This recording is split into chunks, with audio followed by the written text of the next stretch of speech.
Allora, stiamo lasciando Grandas de Salime, sono le 6:40, vedete com'è buio, però in compenso qui in Spagna c'è luce fino alle 10 in questo periodo, perché è proprio all'estremo del meridiano rispetto all'Italia che invece è più centrata.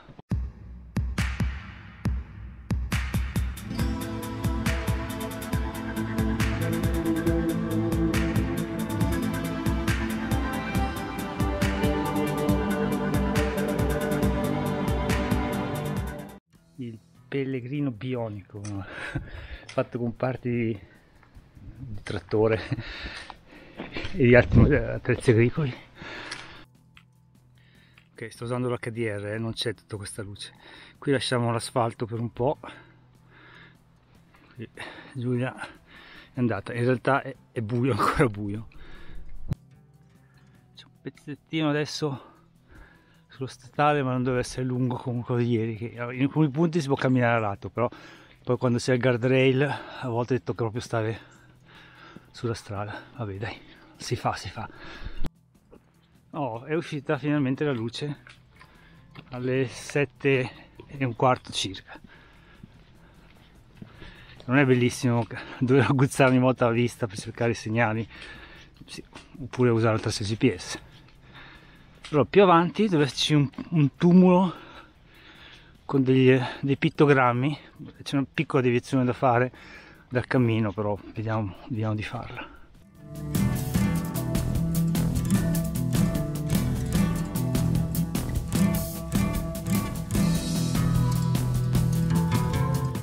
O il primo, non lo so. Ma italiana? No, secondo me o è inglese o americana. Ed ecco qui, siamo già allo stadio delle visioni. Giulia ha scambiato una casa per un laghetto, tipico laghetto verticale con le finestre,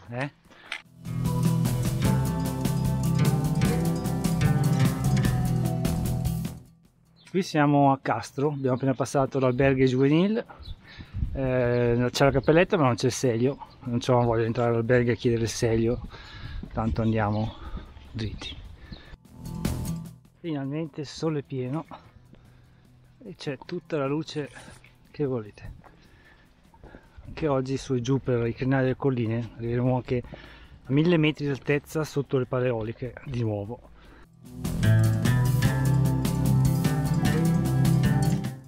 Buongiorno, dai! Due in cammino.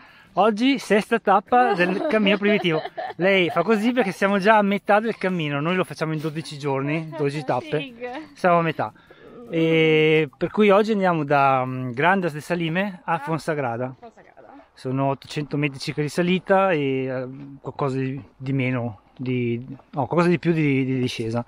Per ora è molto piacevole, come potete vedere. Dormito bene, l'alberghe è il migliore che abbiamo, in cui siamo fermati finora, però alcuni pellegrini che lo frequentano, uniti a quelli dei giorni precedenti, ci hanno dato l'idea per un video che faremo prossimamente su cosa fare e cosa non fare in un alberghe per non diventare odiatissimi da tutti gli altri, additati al pubblico ludibrio. Rimanete collegati a questo video. Niente, continuiamo a camminare. Piccolino che in Italia sarebbe un oratorio, in questo invece è un eremo, Ermita di San Lazzaro de Padraira, ricostruito nel 1689, si vede che era più antico. Niente seglio neanche qui. Abbiamo trovato poche cappelle col seglio, pensavo di trovarne di più, ne ho trovato solo due in realtà. Una c'era anche della frutta che da prendere se volevate, noi abbiamo lasciato un'offerta, abbiamo preso 2 prugne e abbiamo timbrato. Poi basta, se volete timbrare l'alberghe oppure i bar, i negozi. Allora, questi sono petroglifi, sono preistorici, quelle no, sono lettere, sono state messe dopo ovviamente, e questo è un tumulo di sepoltura preistorico, questo è metà l'hanno scavato evidentemente, l'altra metà è ancora intera, è il Túmulos del Canadeiro, è una deviazione che vi costa circa 1,5 km in più sulla tappa. Ho lasciato giù lo zaino a Giulia e l'ho lasciato sul cammino, io sono sceso correndo e questo è metà tumulo, ma sì dai, per me ne valsa la pena. Là sotto c'è il bacino del Navia, per cui c'è tutte le nuvole e la nebbia, come potete vedere, perché c'è l'acqua e c'è l'umidità.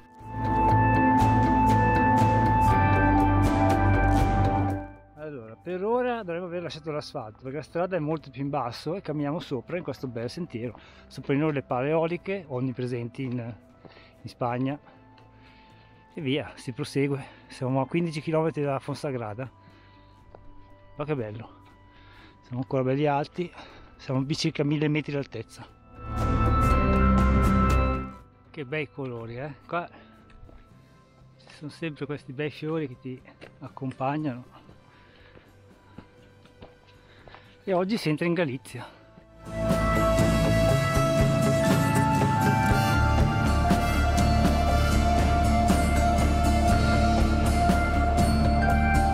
Che fosse questo il rumore delle sfere celesti immaginato da Dante? No, sono solo le pale eoliche.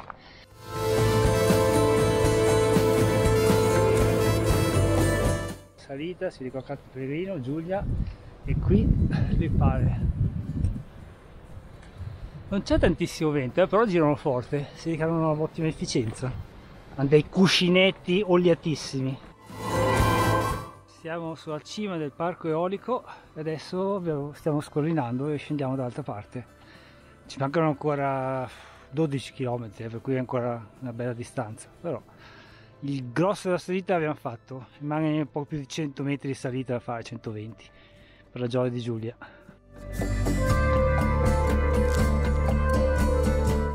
Immagino che se fossimo già in Galizia avremmo trovato un cartello che ci aveva vendicato, per cui siamo ancora nell'Asturia, per poco, ma nell'Asturia. Finalmente in Galizia, e infatti è cambiato anche lo stile dell'indicatore. 166 km da Santiago, per cui in cammino. Entrati in Galizia c'è subito un bar e su ogni colonnotto c'è a distanza, cioè anche fin troppo è pleonastico proprio. Quando 500 metri ti dicono quanti chilometri mancano. Non vorrei sbagliarmi, ma Fonsagrada è quella lontano là davanti a noi. Noi ci arriveremo girando intorno alle valli, seguendo il profilo delle valli. Se no c'è da salire scendere. Mi mettono un po' d'ansia perché continui a vedere con la distanza indicata. Mamma mia, fino precisa al metro. Siamo in Galizia. Siamo in Galizia, sì, ho capito che siamo in Galizia, ma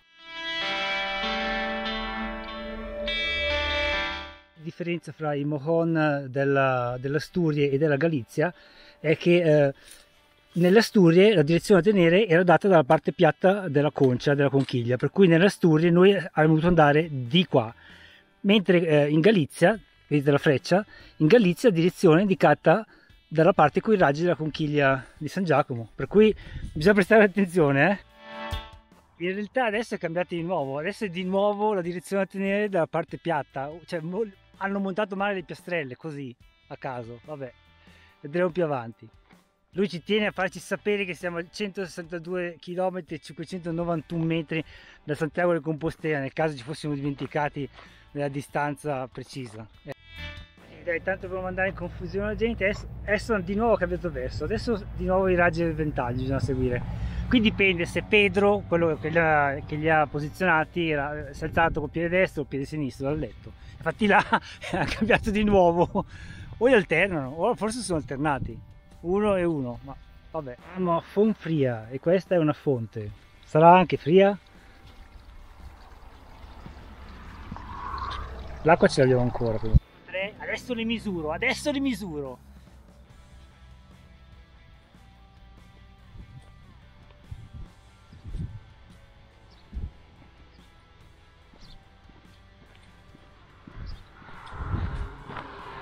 (967), ma da qui a lì 17 metri? Ma può darsi. Mancano pochi chilometri. Tipo 1000? Oh, saranno 6. Però dai, è abbastanza piacevole, ogni tanto c'è un po' d'ombra. Più sole che ombra, però ogni tanto c'è un po' d'ombra.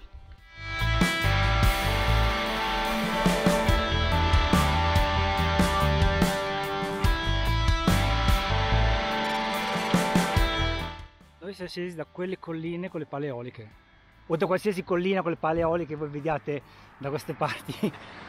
Ok, un'ultima salita e dall'altra parte dovremmo iniziare a vedere proprio i sobborghi di Fonsagrada.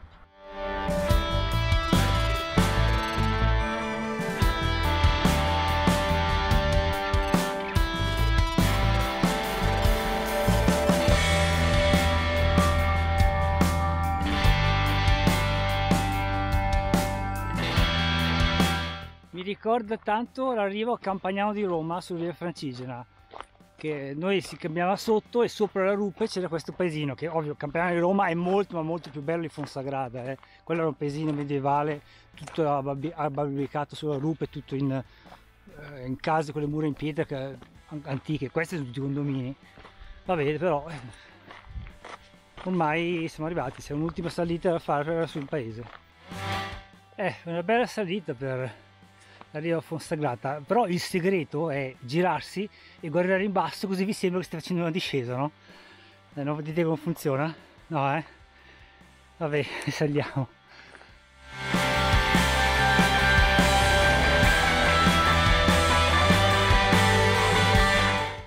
Ed ecco Giulia che ha quasi finito la salita per Fonsagrada. Sono 110 metri di salita di dislivello positivo in poco più di 600 metri. È stata brava o non è stata brava questa piccola coriaccia pellegrinetta? Gliela vogliamo offrire una birra o un tinto di verano? Provate a lasciarci un super grazie. C'è il tastino lì sotto il video. Noi non abbiamo ancora capito come funziona. Però voi provate magari. Offrite una birra a Giulia. Dai, però di grazie tu. Grazie, l'avete sentita? Grazie. Super grazie. Arrivati a Fonsagrada, lì c'è anche l'indicazione del nostro alberghe, Ostara Alberghe Cantabrico. Allora, camerata, noi siamo a 7 all'8, è una camerata piccola, solo 8 posti, danno l'asciugamano e lenzuola vere, non in tessuto TNT. Qui c'è una pellegrinetta che fa la nanna, guardatela come carina.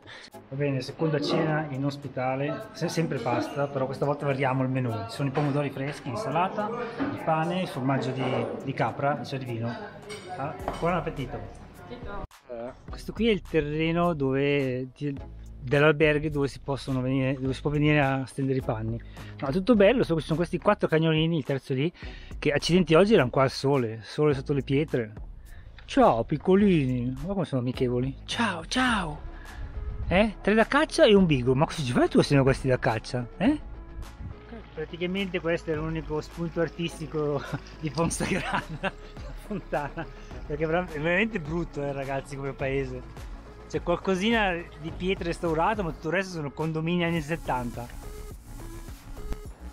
Ok, alla ricerca disperata di qualcosa di bello a Fonsagrada. È veramente una ricerca disperata, guardate un po' intorno. Sono le 10 di sera, non sto usando l'HDR, sono le 10 di sera così chiaro, adesso entriamo prima che si chiudano fuori. Buonanotte.